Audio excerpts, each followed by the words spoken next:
Hello. Okay, so I'm just going to get started because otherwise I might not get through it. Okay, hi, my name is Tawny and I'm a grateful believer in Jesus Christ and I'm in recovery for depression and anxiety. Hello. Okay, I can't breathe. Mom, take me to the ER. I'm dying. Please, I'm scared. Those are the words I said almost every night. Can't even get through this. Whew. Those are the words I said almost every night for about 6 months straight. The cries in my heart were so loud. But why did I feel so alone? Fear surrounded me, thoughts of death haunted me, but why? For as long as I can remember, I always struggled with fear and worry. I can remember being as little as 6 years old, never wanting to go to school. I just wanted to stay home with my mom. I never exactly could pinpoint what this feeling was. After all, I was only 6. I can remember crying to my dad almost every morning, not wanting to go to school. I would actually make myself physically sick because of my worry. Thank you.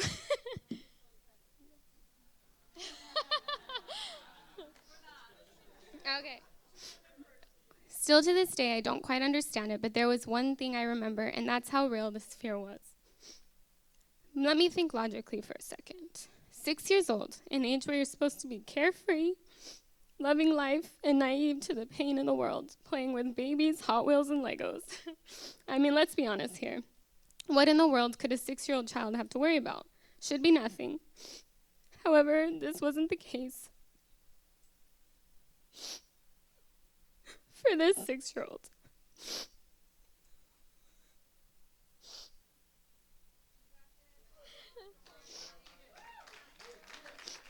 This is only the first page, holy moly. This 6-year-old would pray to God every day for peace to overflow her heart. I know this because the 6-year-old was me. At this age, I was embarrassed because I didn't truly understand what this fear was. My palms would sweat, my heart would race, my stomach was always in knots. Why didn't I want to leave my house? Why was I so scared to be away from my mom? This fear settled for a little and faded out of the picture for a while. I was a normal kid again, going to sleepovers, birthday parties, field trips, and so on. Life was good. But that once again shifted at the age of 8. My grandma died on Christmas Day. This was my first experience of death, and this really seemed to release the fear and anxiety in me again. The funny thing is, I barely knew her. My dad's mom had a mental illness and had checked herself into a home after my dad was born. I think I maybe saw her maybe 5 times my whole life. However, I felt the fear, and I grew an even deeper attachment to my mom. At age 8, my biggest fear became death. An age that you're supposed to enjoy most, mine wasn't. I stopped going to sleepovers, any birthday parties, field trips, and things that caused me to be away from my home for too long. It was so bad that I wouldn't even sleep over at my grandma's house, who lived not even a mile away from our home. I would attempt to feel like a normal kid again and go on these adventures, but I would always back out last minute because of the struggle I carried. Now, just so we're clear, this wasn't a 24/7 thing. Although the devil always tried to tell me that, he would tell me, you're never going to be normal, this feeling will never go away, you have to deal with it 24/7, you're never going to get better. But that was far from the truth. I still lived a beautiful childhood and I enjoyed it. I have so many amazing memories, but so many days were definitely ruined because of my anxiety. I mean, this was an on and off cycle for years. To be honest, I always feared ending up like my grandmother, who was in a home from about age 40 until she passed around age 80 because of her mental illness. I always loved God with my whole heart, but in times of struggle, I would definitely get angry with him. Why, God? Why can't I be normal? I remember crying out to him, this isn't fair. I've continued to follow you my whole life, and yet you let me walk with this burden? Little did I know that was just the beginning. Right after high school, when this struggle really took its course, I was at an NFL football game when I experienced my first panic attack. All was well and fun when out of nowhere in about the third quarter of the game, I started feeling a pressure on my chest. At first, I shrugged it off, but then more symptoms started occurring. I felt a heaviness in my breathing, dizziness. A friend of mine and boyfriend at the time walked me out of the seating area. I kept thinking, I'll be okay, this will pass, but it kept getting worse and worse. I felt like I was having a heart attack and was going to drop dead. I was so scared and I felt so trapped. I was embarrassed. I felt like I was going crazy. My good friend grabbed me my good friend decided to grab me and go to get the on-site EMT. The feelings I had became so intense that I actually started to feel numb and tingly all over my body. In my mind, I was dying. They ran tests and all came back normal. How could that be? I felt all these symptoms so strong, I didn't make them up. The EMT asked me, "Have you ever had a panic attack?" I was so mad that they weren't doing more or taking me seriously. I didn't have a reason to have a panic attack. How on earth could my body feel all these things and it not be anything serious? Suddenly, all the feelings I would get as a little girl came flooding back. I began to get consumed with fear again, and all I wanted to do was be back home.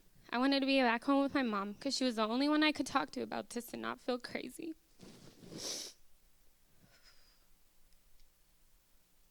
This was the night that my life took a turn down a road I never thought I'd be on. I started having these panic attacks more frequently. Then they came on every day, then a few times a day, and then it became a constant panic attack that would just never clear up all the way. Now, if you've never had one, let me explain. A panic attack is defined as a sudden feeling of acute or disabling anxiety. Symptoms can include sweaty palms, trembling, shortness of breath, feeling dizzy, faint, heart palpitations, feeling like you can't breathe, feeling of choking and suffocating, feeling that you're dying, chest pain, feeling you're going to go crazy. The list will go on and on. I definitely was developing the disabling anxiety. Things slowly started to crumble beneath my feet. My anxiety got so bad that I didn't want to leave my own room, not even for something as small as to go down the street to fill up my tank of gas.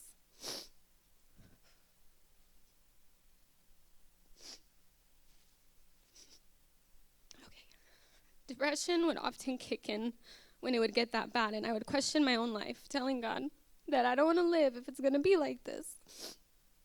I eventually quit a job that I was so excited to get at a vet clinic. I got so tired of calling in sick and making up a million excuses on why I couldn't be there.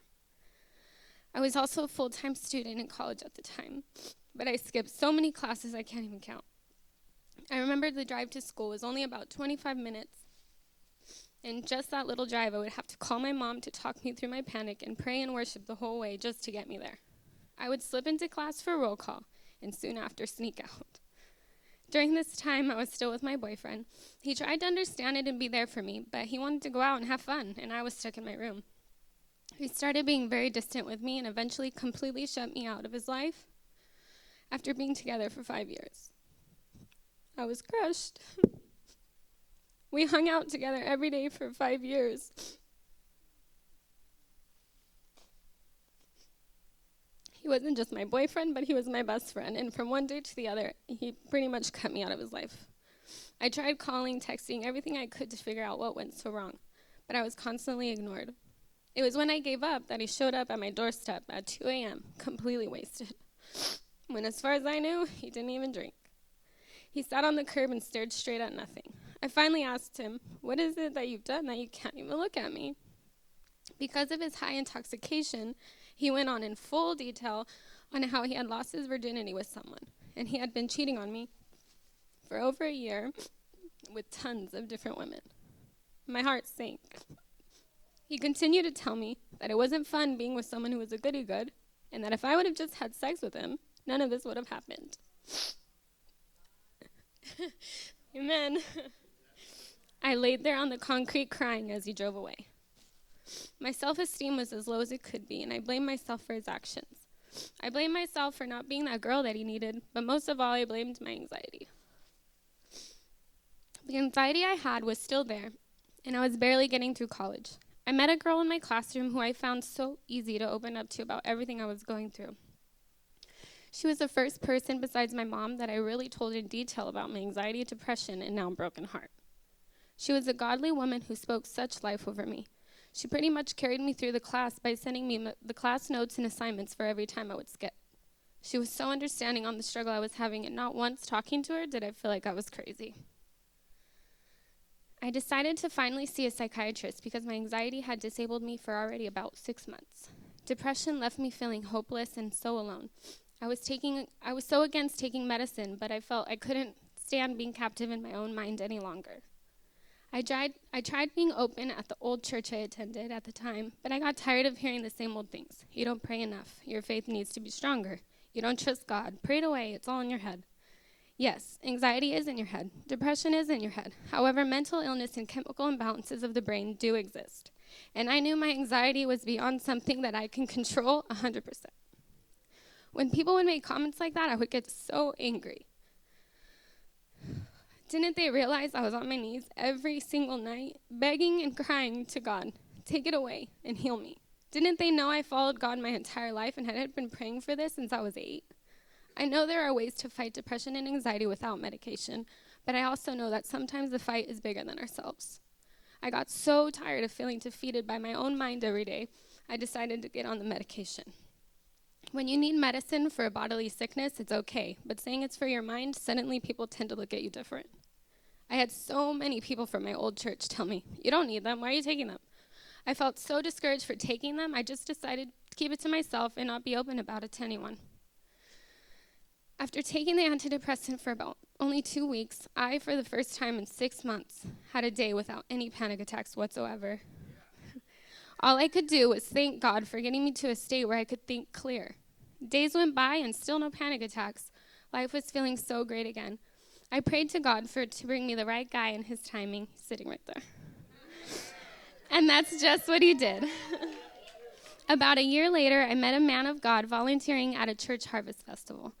We started spending so much time together. One weekend, he invited me to spend the weekend with him and his family in Big Bear. I was so excited, but also secretly scared to have a panic attack. Leaving far from home was still a bit of a struggle for me. I knew that if I wanted to have a future with him, I would have to fill him in on the secret that I kept from the world. I sat him down and explained it to him as best as I could, so afraid of what he might say or think. However, he just listened, and tears actually filled his eyes. He hugged me and he told me he would help me get through it, and that I'm not alone.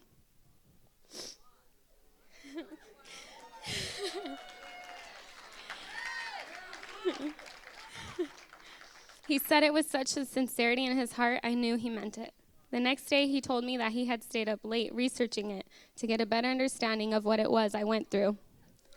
After that, it was then that I knew this guy was definitely different from the rest. We started attending a new church called Champion Life because of the youth group they had called Rev Church. The people there were so incredibly transparent, and for the first time in my life, I felt like I didn't have to hide my struggles. I felt at home. I started opening up to people for prayer. I was feeling so good that I even went on my first mission trips to Honduras. It was such a great time, I ended up going again the following year. To most, this wasn't a big deal, but to me, I felt like I climbed Mount Everest. There were still days in Honduras that I struggled with anxiety, but I overcame it by not giving up. I went from not even wanting to go to the gas station to going to another country to spread the word of God, and for me, that was a huge step in my journey. Things were going so well, I decided to slowly come off my medication. I knew this would be difficult, and so I decided to take a step study to try and overcome. I wasn't sure if this program would help me, but I knew it was worth a try. During the beginning of the program, I had got engaged. I was so excited, but a small fear crept into the back of my mind about leaving my house, leaving the comfort zone that I had built for 25 years, leaving my mom and my dogs that I was so dependent on for lifting my spirits when they were low. That fear was only a silent voice, but it grew strong when I started dealing with some health issues that were causing me a lot of pain. It started worrying me so much because I had doctor appointments after doctor appointments, and the results were never 100%. I started to become a little bit more clingy to my mom again and not wanting to leave the house again. Fear was yet again creeping in and taking over. I remember hearing a lady speak on depression and anxiety and how she came off all her medication. Her name was Mariah. Every time we were told to find a sponsor, God always put her on my heart. I was already contacting her for help, but I needed her guidance on a deeper level, so I asked her to be my sponsor. This was a time where I was supposed to be the happiest of my life, planning a wedding and a future with the man that I love, but I was dealing with this depression and anxiety yet again. It was then my sponsor and I made the decision it was okay for me to get back on my medicine, because I was so overwhelmed and things seemed to keep getting worse. My dad called me one Sunday to tell me that my mom was in the hospital with heart complications. Her blood pressure was through the roof, and they had to keep her in there for a few days to do some testing. He tried to be strong for us all, but I knew he was scared. My mom always told me, I won't get sick. I'm going to live a long time. Don't worry. Even though I knew, come on, but I believed it. The main fear I had since I was a little girl was now becoming a reality. Fear of losing her wouldn't leave my mind. I kept thinking, what if something happens to her? Then what would happen to me? Who's going to help me with my struggles? I was so dependent on her for security. I panicked. My depression got bad again. Every day I felt so hopeless, so alone, even though I wasn't. I kept getting so attacked with thoughts of defeat and giving up. I was praying on my knees every day, and I knew instead of leaning on my own understanding, I needed to lean on God's. I texted Mariah and another lady, Leanne, all through this season to help me through. They constantly offered me a hope that I couldn't offer myself. I also kept in contact with a few accountability partners I had. I felt peace begin to flood my heart again. I felt God tell me, my daughter, I've got you. I was so thankful for him for all the beautiful people he was putting in my life. One of the scriptures I continually repeated over my life was Isaiah 41:10. I will fear not, for the Lord is with me. I will not be dismayed, for you are my God. You will strengthen me and help me. You will uphold me with your righteous right hand. And that's just what he did. The Lord gave me a strength I didn't know I had. A few days later, my mom was out of the hospital and was going to be okay. To the newcomer, you should know before this program, I don't know how I would have reacted to this situation. I may not have ever came out of my panic. So whatever situation you're in today, I tell you to not give up. This program saved me. The step that helped me the most was step 6. We were entirely ready to have God remove all these defects of character. This step helped me recognize the triggers that played a role into my struggles. It gave me ways to cope with situations that are out of my control without having it cause me to go back into a deep depression. I've grown so much through this process, and because of this program, I now know what my main purpose is in life, which is to bring light to the subject of mental illness that so many people often keep in the dark because of embarrassment and shame, like me. I want to provide them with the hope and understanding that I always wanted, the hope and understanding that I finally found. The most important thing CR in this program did for me was give me a team of people that I can open up to and always count on through the hard times. Am I where I want to be? Not exactly, but I'm sure not where I used to be. God deserves endless praise for all he's brought me through. This struggle is not necessarily over for me, but I'm learning how to cope with it. For a while, I felt like such a disappointment for getting back on my medicine. I told myself, well, I guess this is going to be your life. Sometimes we don't understand what God's doing. We never understand why we go through trials, and honestly, we may never know. All I know is God has done wonders in my life through this program, and I'll never be the same. Here I stand today, married, living on my own, creating a future I never knew I could have. I have my own business that I'm able to succeed at without letting fear dictate it. I am much more confident when I lead worship at church and am flourishing to be the leader God has called me to be. Days can still be hard. I still get days of struggle just like everyone else, but his promises remain. I'm no longer alone. I don't have to be a slave to fear any longer. I can fight back with God's truth. Because of what this program has done for me, I'm now able to live a much more positive life. I have overcome some of my biggest fears and have been able to pray over people who are dealing with a similar struggle. CR, along with my sponsor, helped me see that I can be open about my struggles because my struggles do not define who I am. I now live in the freedom God gives me instead of staying captive by my own thoughts. The weekly homework in my step studies really helped me get a routine in setting aside time with God every day. I now spend time with him every day and morning and sometimes do devotions with my husband. We also serve together, teaching little kids in Adventureland, which has brought us so much closer. God is the center of our marriage, and the tools that I have learned through CR are helping me to be the wife he has called me to be. I am able to process things in a healthier way now, when before I would just get angry out of frustration that I built up on myself. But now I'm able to use the tools of recovery to act in love. I have affirmations written out that remind me of who I am in Christ, so when I begin to struggle in my thought life, I'm able to replace those negative thoughts with God's word. God is meeting me where I'm at, but I also have to take the step of faith to meet him too. I'm in a place where I'm able to see the bigger picture in my life and not stay stuck in the anxiety and depression, but able to see the love and friendships that surround me and the hope that God has put in me. I'm a work in progress, but I'm sure not stuck anymore. I'm moving forward every day with God's help. I'm so thankful for the healthy choices that have taken place inside of me and excited to see what God has next for me. I hope that I can inspire at least one person today with my story so they can look at me and say, because of you, I too didn't give up. My note to all of you is, you can be strong and of good courage because the Lord your God is with you wherever you go. Joshua 1:9. Now, as I told Mariah after every meeting, that's my story.